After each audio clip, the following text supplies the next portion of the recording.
नमस्कार. आज आपण इंग्रजीमधल्या एका सगळ्यात महत्वाच्या भागाबद्दल बोलणार आहोत आणि तो म्हणजे वर्ब्स, म्हणजेच क्रियापदं. असं समजा की क्रियापद हे वाक्याचे इंजिन असतं. चला तर मग या इंजिनला जरा जवळून पाहूया. आता इंग्रजी शिकताना बऱ्याचदा ही क्रियापदं थोडी कन्फ्युजिंग वाटतात, नाही का? पण अजिबात काळजी करू नका. आज आपण हा विषय इतक्या सोप्या पद्धतीने समजून घेणार आहोत की तुमचा सगळा गोंधळ दूर होईल. ही कल्पना किती मस्त आहे बघा. क्रियापदं म्हणजे फक्त व्याकरणातले नियम नाहीत, तर ती वाक्याला एक प्रकारची ताकद देतात, एक दिशा देतात, अगदी गाडीच्या इंजिनसारखं. त्यांच्याशिवाय वाक्य जागचं हलूच शकत नाही. ठीक आहे, तर आज आपण काय काय पाहणार आहोत? आपण सुरुवात करणार आहोत कृती आणि स्थिती दाखवणाऱ्या क्रियापदांपासून. मग बघूया सकर्मक आणि अकर्मक क्रियापदं म्हणजे काय. त्यानंतर रेग्युलर आणि इरेग्युलर वर्ब्समधला फरक समजून घेऊ. मग फ्रेझल वर्ब्स काय असतात तेही पाहू. आणि हो, शेवटी थोडा सराव तर करायलाच हवा. चला तर सुरू करूया. चला, आपल्या पहिल्या मुद्द्याकडे वळूया. क्रियापदांमधलं एक सगळ्यात बेसिक फरक म्हणजे काही क्रियापदं कृती म्हणजेच डुईंग दाखवतात, तर काही फक्त एक स्थिती म्हणजे बीइंग दाखवतात. बघूया नक्की काय फरक आहे ह्यांच्यात. तर डायनामिक किंवा ॲक्शन वर्ब्स. नावाप्रमाणेच ही क्रियापदं एखादी ॲक्शन किंवा कृती दाखवतात, जसं की धावणे, खाणे, बोलणे. समजा तो धावत आहे. या वाक्यात एक खरीखुरी कृती घडताना दिसते, जिला एक सुरुवात आहे आणि शेवटही आहे. याच्या अगदी उलट स्टेटिव्ह वर्ब्स आहेत. ही क्रियापदं कोणतीही कृती नाही, तर एक अवस्था किंवा स्थिती दाखवतात, जसं की प्रेम करणे, माहिती असणे किंवा एखादी गोष्ट दिसणे. उदाहरणार्थ, मला उत्तर माहिती आहे. इथे कोणतीही ॲक्शन होत नाहीये, ही एक मानसिक स्थिती आहे. आता इथे बघा हा फरक किती स्पष्ट दिसतोय. डावीकडे ईट, डान्सेस, टॉक यांसारखी ॲक्शन वर्ब्स आहेत, जिथे काहीतरी प्रत्यक्ष घडतंय.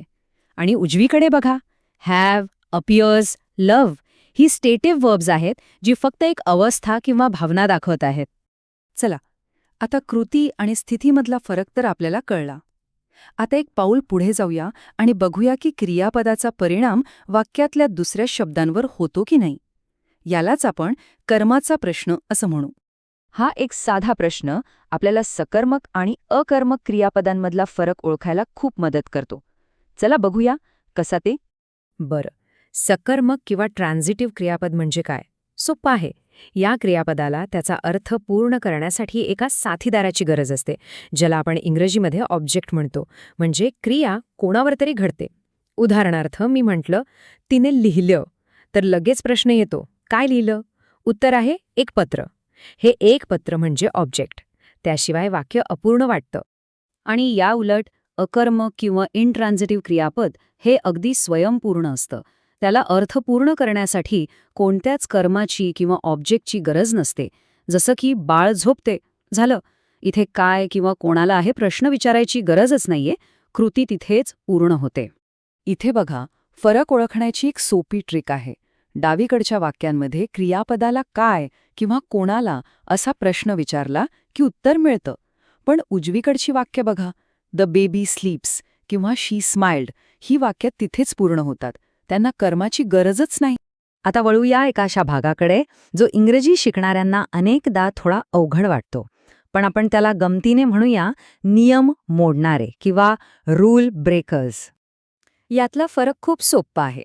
रेग्युलर वर्ब्स म्हणजे नियमित क्रियापदं ही खूप शिस्तीची असतात. भूतकाळात जाताना ती सरळ डी किंवा ईडी हा प्रत्यय घेतात. पण इर्रेग्युलर वर्ब्स म्हणजेच अनियमित क्रियापदं ही खरी रूल ब्रेकर्स आहेत. ती स्वतःचे नियम बनवतात आणि त्यांचं भूतकाळातलं रूप पूर्णपणे बदलून जातं.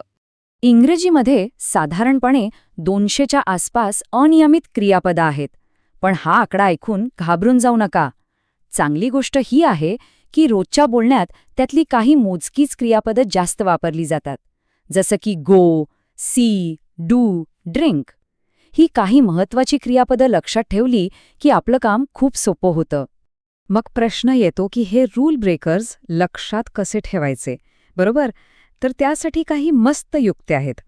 एक म्हणजे सारखा बदल होणारे शब्द एकत्र लक्षात ठेवा, जसं सिंग, सॅंग, संग, तसंच ड्रिंक, ड्रँक, ट्रंक.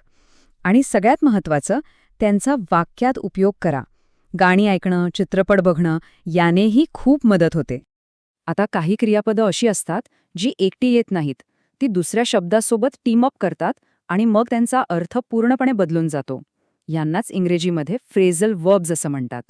हे उदाहरण किती छान आहे बघा. स्टोल या शब्दाचा अर्थ आहे चोरले आणि अवे म्हणजे दूर. पण जेव्हा हे दोन्ही शब्द एकत्र येतात, स्टोल अवे, तेव्हा त्याचा अर्थ चोरले असा होत नाही, तर गुपचूप निघून जाणे असा होतो. पाहिलं, अर्थ कसा पूर्णपणे बदलला? गेट हे एक अगदी साधं क्रियापद आहे, पण जेव्हा ते अप या शब्दासोबत येतं, तेव्हा गेटअपचा अर्थ होतो झोपेतून उठणे. आणि तसंच जेव्हा गेटसोबत अवे हा शब्द लागतो, तेव्हा गेट अवेचा अर्थ होतो पळून जाणे किंवा सुटका करून घेणे. म्हणजे बघा, एकाच क्रियापदाचे जोडीदार बदलल्यावर किती वेगवेगळे अर्थ तयार होतात. चला, आत्तापर्यंत आपण जे काही शिकलो ते पक्क करण्यासाठी थोडा सराव करूया. कारण सराव केल्यानेच कोणतीही गोष्ट चांगली लक्षात राहते. आता तुमची पाळी. आपण आज जे शिकलो ते पक्क करण्यासाठी इथे काही सोपे प्रश्न दिले आहेत. तुम्ही आता हे थांबवून ही वाक्य तयार करण्याचा प्रयत्न करू शकता. यामुळे तुमचा आत्मविश्वास नक्कीच वाढेल. तर लक्षात ठेवा, क्रियापदं ही तुमच्या वाक्याची इंजिनं आहेत. ती तुमच्या विचारांना आणि भावनांना ताकद देतात. मग या इंजिनचा वापर करून तुम्ही कोणती नवीन आणि छान वाक्ये तयार करणार आहात? प्रयत्न करत रहा आणि शिकत रहा.